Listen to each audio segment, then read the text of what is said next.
Assalamualaikum warahmatullahi wabarakatuh. Halo, halo kawan-kawan semua, apa kabar? Semoga tetap berbahagia. Dan kawan-kawan para subscriber setia Yunda Kencana Sakti, semoga sampai detik ini kawan-kawan tetap berbahagia.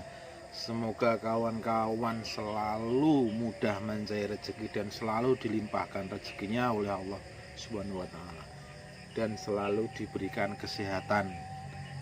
Ya, paling susah sekarang kalau kesehatan itu, karena kesehatan itu sedikit-sedikit ke rumah sakit biaya. Ya, belum lagi kalau sekarang ke rumah sakit pasti dikarantina. Ya, seperti itu. Ya, tetap sehat, tetap semangat ya. Oke kawan, dalam konten dulu ya, transportasi yang ada hubungannya dengan kebutuhan hidup sehari-hari. Saat itu kemarin kita membahas transportasi yang berkenaan dengan kebutuhan pokok yang berhubungan ya. Nama transportasi itu kan menyediakan pengangkutan dari titik A ke titik B, entah itu barang, entah itu orang, itu namanya transportasi. Nah, kebetulan kita Yunda Kencana itu adalah bergerak dalam bidang pariwisata, di mana pariwisata itu adalah bersifat massal ya. Bedanya kalau Yunda Kencana Sakti itu adalah bis pariwisata ya. Kalau Pahala Kencana ataupun Kramat Jati itu bis umum, di mana bis umum itu melakukan pelayanan yang sifatnya pokok. Nah, yang akan kita bahas sekarang adalah bis pariwisata secara global ya. Nah, di mana bis pariwisata itu memberikan sebuah pelayanan itu di bidang apa, dalam kebutuhan apa.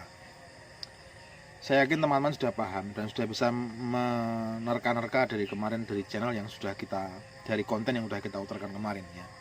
Ya, betul sekali. Apa itu?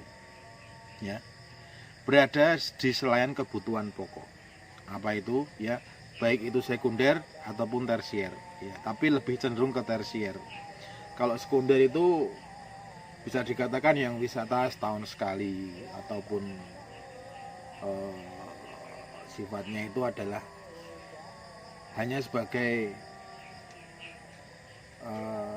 refreshing dalam kurun waktu tertentu. Nah, kalau kita melihat tren-tren sekarang itu adalah wisatanya mungkin jauh-jauhan, ke Bali, ke Lombok, yang harusnya cukup one day. Nah, itu mungkin sudah cenderung ke tersier. Nah, oke guys, kira-kira teman-teman sudah bisa menjawab arahan pembicaraan kita itu kemana. Nah, betul sekali. Arahan pembicaraan kita ya di konten 1 kebutuhan pokok, konten 2 sekarang konten ketiga, 4.3 ini adalah kemana kebijakan pemerintah kepada bisnis transportasi pariwisata. Dulu sudah kita pernah singgung ya di konten-konten yang saya ada hubungannya dengan perbankan ya. Nah, oke kawan, karena kita berada di selain primer ya, di sekunder ya. Sekunder itu kadang dibuka, kadang ditutup. Ya sekunder lah. Mungkin kalau kita ibaratkan aja wanita sekunder ya. Nah, wanita sekunder atau wanita kedua kan juga bukanya nggak tentu guys.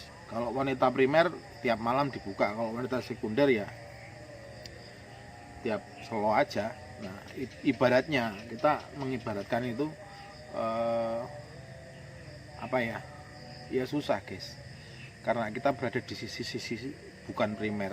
Memang saya yang akan memperdalam itu adalah kemana kebijakan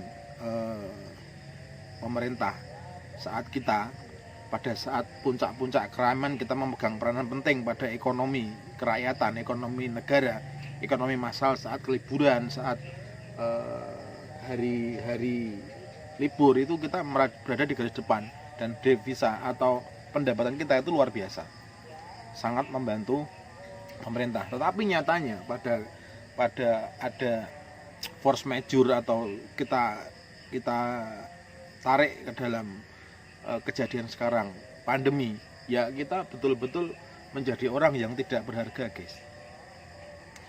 Betul-betul menjadi orang yang tidak berharga. Oke. Jadi di situ saya jadi berpikir, di mana salah saya? Ternyata salah saya ya tidak ada salahnya, karena kita sudah memilih bisnis pariwisata ini. Jadi sebuah konsekuensi yang harus kita tempuh adalah kesabaran. Nah, kesabaran, tetapi ya tidak terus bersabar kemudian diam. Nah, tentu saja berbagai hal yang kita itu harus kita perjuangkan adalah keselamatan dari sisi hukum, di mana kita mempunyai payung yang jelas atau payung keselamatan, supaya apa ya, memang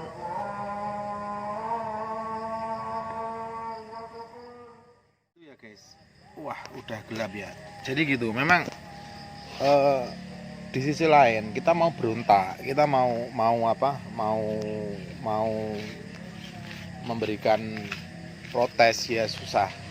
Ya hanya saja harusnya seorang pemimpin atau kepala daerah itu betul-betul memperhatikan usaha-usaha di sisi sekunder, entah itu di bidang kebijakan yang memberikan sisi perlindungan atau bagaimana. Nah, harusnya seperti itu. Tapi ya sudahlah, namanya mungkin juga sedang panik, sedang apa, kita nggak tahu. Yang jelas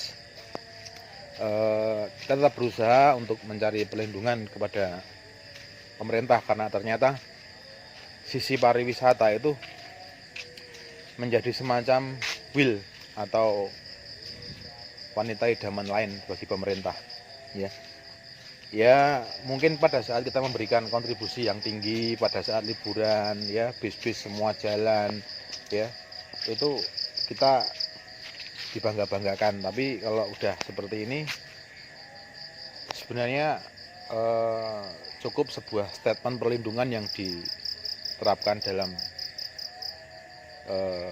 undang-undang yang membuat kita itu nyaman dalam mempertahankan pembatasan ataupun PKM ataupun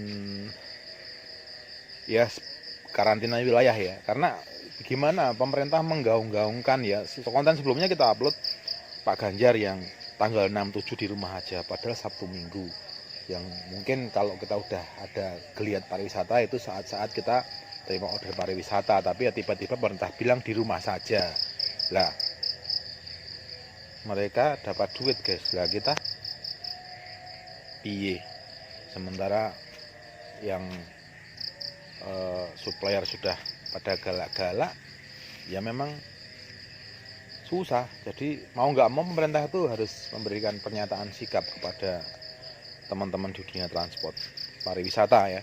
Karena kalau yang reguler, yang sifatnya ke Jakarta Bandung, Jakarta Surabaya, itu kan dia di primer, jadi sudah betul-betul meskipun ada pembatasan total mereka tetap bergerak. Oke kawan, tahu maksud saya ya. Nah, tentang bagaimana sikap pemerintah atau apapun, saya nanti di part ke-4 akan memberikan sedikit tambahan lagi mengenai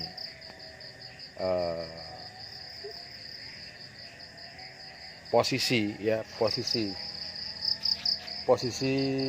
transportasi pariwisata ini di masa pandemi ya. Kalau sejauh ini sampai hampir ulang tahun ini, saya masih menganggap bahwa pariwisata adalah wanita idaman bagi pemerintah ya.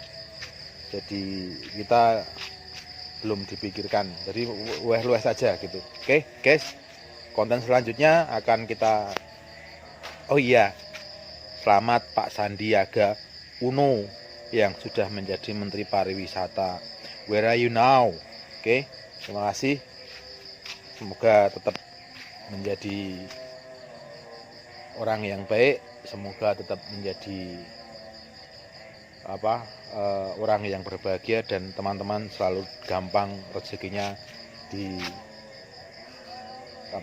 hari-hari dan dimudahkan rezeki. Terima kasih guys. Assalamualaikum warahmatullahi wabarakatuh.